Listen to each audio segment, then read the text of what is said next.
foi o estopim, foi o pilar da Reforma Protestante.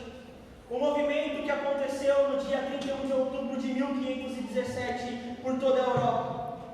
A Reforma Protestante foi o momento em que a verdadeira igreja saiu de dentro da Igreja Católica por conta das heresias.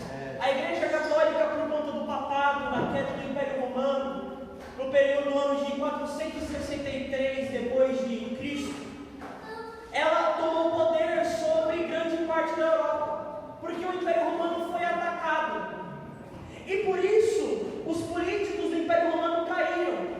A governança do Império Romano caiu. Mas a única instituição que continuava viva era a igreja. Então a igreja tomou o poder do império, tomou o poder do território. E com isso inicia-se o papado. Com a vinda do papado, grandes heresias se tornaram reais no âmbito cristão, no âmbito da igreja. Adorações de imagem, idolatria, indulgências, compras de salvação, comprar o perdão do pecado. O preço do pecado já foi pago lá na cruz, meu irmão. Pessoas, padres, clérigos pregando que quando você paga pelo perdão do seu pecado, o seu nome é colocado novamente no livro da vida. Mas um dia, um homem chamado Martinho Lutero, ele olha e entende: calma, não é a indulgência, não é a imagem, não é o papado, é o Evangelho que tem poder, é o Evangelho que está sendo pregado no Peru, é o Evangelho que é pregado aqui, é o Evangelho, meu irmão, que tem poder para salvar. O seu dinheiro não te levará para o céu. Efésios diz: a salvação não é pelas obras para que ninguém se glorie. Então Martinho Lutero, ele se levanta com ousadia e prega contra essas coisas. Por toda a história do Império Romano, cristãos foram queimados vivos, foram colocados no Coliseu para morrer devorados por feras. A igreja, ela foi perseguida por todos os tempos, desde sua fundação em Atos. Os imperadores que perseguiam as igrejas por conta de status, por desejo de fama, eles construíam grandes estradas pelos seus impérios, achando que essas estradas seriam responsáveis pelo aumento da infraestrutura da sua nação, achando que essas estradas seriam uma forma de seus nomes serem propagados por onde elas passassem, achando que essas estradas seriam mecanismos para inflar e aumentar a economia. Mal sabiam eles que estavam abrindo caminhos para Paulo e Silas pregar na Macedônia. Mal sabiam os imperadores que estavam abrindo caminho para Paulo e Barnabé chegar na Galácia. Mal imaginando que estavam abrindo caminhos para Filipe chegar em Samaria, chegar em Gaza. Mal sabiam que o nome que seria glorificado não é Nero, não é Domiciano, é Jesus.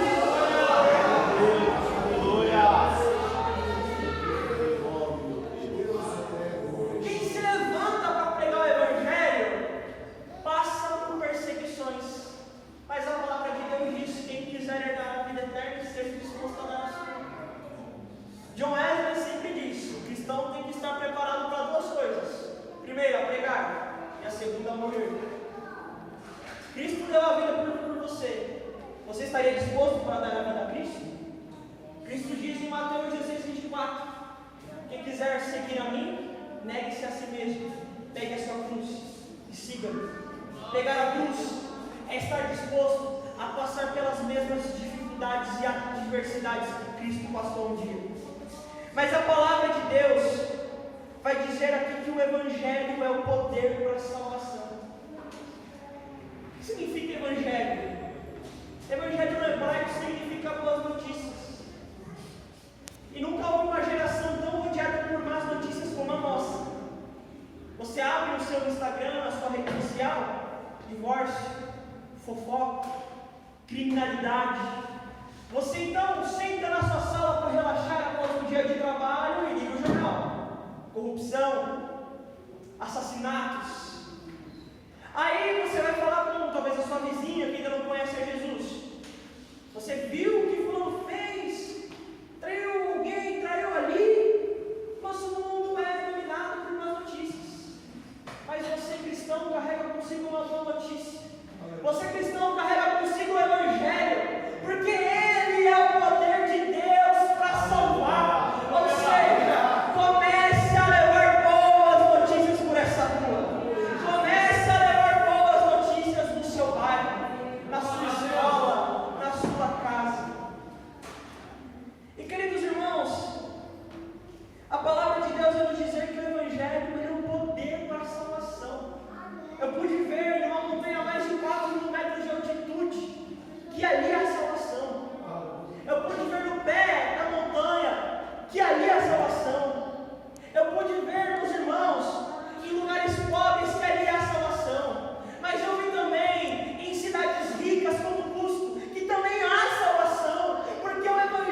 que é necessária a missão desafio. Por isso que é necessário as contribuições missionárias. Prometo que já estou encerrando. Mas, queridos irmãos, todos nós longe do Evangelho estamos perdidos. Todos nós longe de Cristo estamos perdidos. Porque eu e você pecamos. E o pecado declara guerra a Deus. Você tem dúvidas disso? Romanos 3,23 diz que todos pecaram e destituídos da glória estão. 1 João capítulo 1, versículo 8 diz: se alguém confessar de sua boca que não peca, está enganando a si mesmo.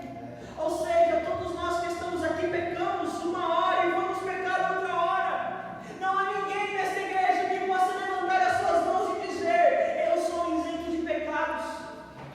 João capítulo 8, versículo 34 diz que todo aquele que peca é escravo do pecado.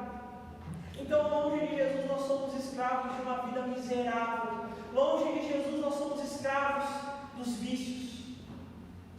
Mas é neste momento que entra a redenção, é quando Jesus Cristo ele marca a nossa história.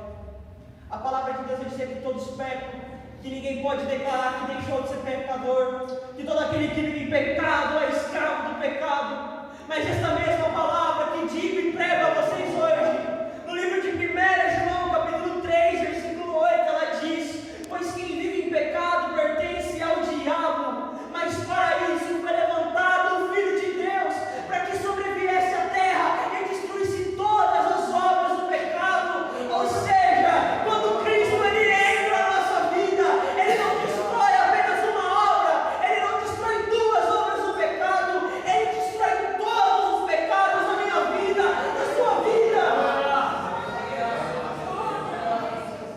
Tem pessoas que falam: eu aceitei a Jesus, e não largam da prostituição, não largam das baladas, não largam dos vícios, estão há anos na igreja e continuam nessas práticas.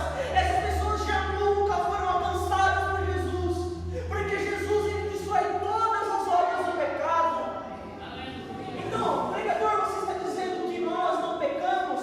Não, nós pecamos, mas o salvo ele é santo, e ser santo não é ser impecável, não é ter a impecabilidade. Ser santo não é deixar de pecar. Ser santo é não se contentar no estado de pecador. Ser santo é não permanecer no mesmo pecado. Nós pecamos, mas não permanecemos no erro. Sabemos que Cristo ele é maior do que os nossos pecados. Ou seja, irmãos, é necessário que a igreja leve o Evangelho, porque somente o Evangelho nos liberta do pecado. Somente o Evangelho na montanha tem poder para salvar. Somente o Evangelho nas ruas tem poder para salvar. Por mais que existam ONGs no mundo, elas podem levar comida, mas não saciarão uma fome espiritual. Elas podem levar medicamentos, mas não curarão a morte espiritual. A igreja ela tem que se posicionar nesta geração. Mas quem é este que tem poder para curar? Quem é este que tem poder para salvar?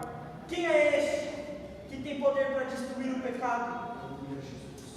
Em Isaías capítulo 7, 14, a palavra diz que o Senhor nos daria um sinal: a virgem conceberia e daria à luz ao menino, o seu nome será Emanuel, que significa Deus conosco.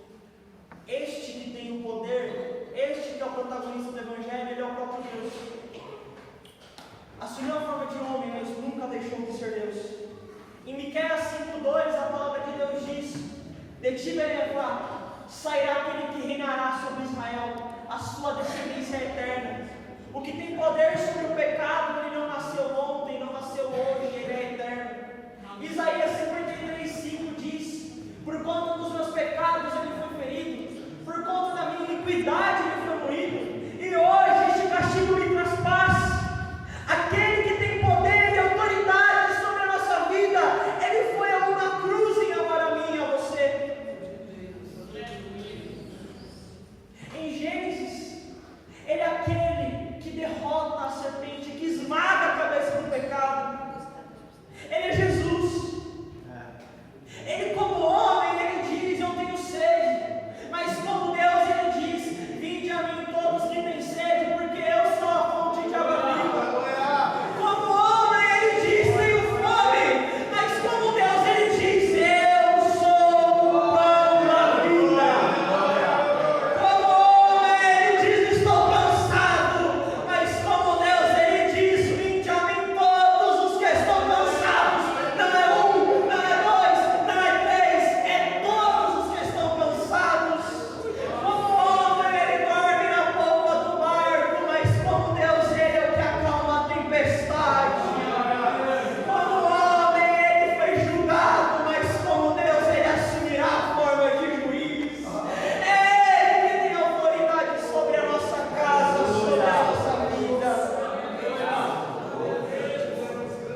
Ele que você tem que pregar para essa geração.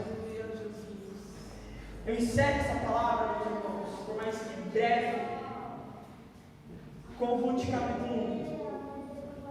A palavra de Deus diz que na época de Ruth, Israel estava passando pelo período dos juízes, período de 400 anos. Aleluia. A palavra de Deus vai dizer que nesse período, o povo de Deus se afastou da sua presença. O povo de Deus esqueceu da palavra, esqueceu de Deus. E Deus não é um Deus de brincadeira, Deus é um Deus real. A palavra de Deus vai dizer que por conta da idolatria, Deus mandou uma grande seca em direção ao território de Israel. Em época de seca não tem como plantar, se não tem como plantar, não tem como colher, se não tem como colher, não tem o que comer. Ou seja, Israel estava sem comida, Israel estava sem pão, Israel estava sem mantimentos, todos estavam com fome, todos careciam de comida, todos careciam de pão. Mas a palavra de Deus diz, no livro de Ruth, que existia um homem chamado Elimeleque, casado com Noemi. Segundo a história, Elimeleque era um grande possuidor de terras, era um grande agricultor, era um homem que tinha abundância de pão em sua casa, era um homem que tinha reserva de comida em sua casa, tinha reserva de pão em sua casa. Mas quando a seca por conta do pecado chegou em Israel, para não dar de comer à população que estava com fome, porque a lei diz, a lei manda, né? Se há seca, os mais pobres pedem aos mais ricos. Para não ter que alimentar aquela geração, a Bíblia e a tradição vai nos dizer que Elimeleque, ele pega a sua família, ele pega o pão, ele pega as sementes, coloca nos seus bolsos, enche as carroças de pão. Só para frisar, Jesus é o pão da vida, segundo João capítulo 6. Ele enche a carroça de pão, os bolsos de pão e foge para Moabe. O que a sua geração precisava era de pão. Ele tinha pão para dar, mas para não compartilhar, talvez para ficar no anonimato, para não sair da zona de conforto, ele decidiu fugir com o pão que a sua geração carecia. Eu estou aqui para dizer que você tem sobre as suas mãos um pão chamado Jesus. Você tem consigo um pão chamado Jesus Cristo.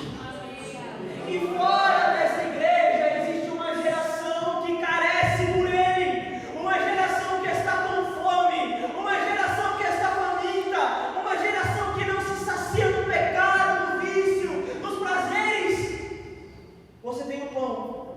E eu encerro esta pregação dizendo: vai fugir com o pão, ou vai ficar para alimentar quem tem fome na sua escola? Vai fugir com o pão, ou vai ficar para alimentar a tua casa? Não fuja, não guarde Jesus só para você, enquanto existem pessoas morrendo e carecendo pelo seu nome. Amém? Meus irmãos, eu agradeço esta oportunidade.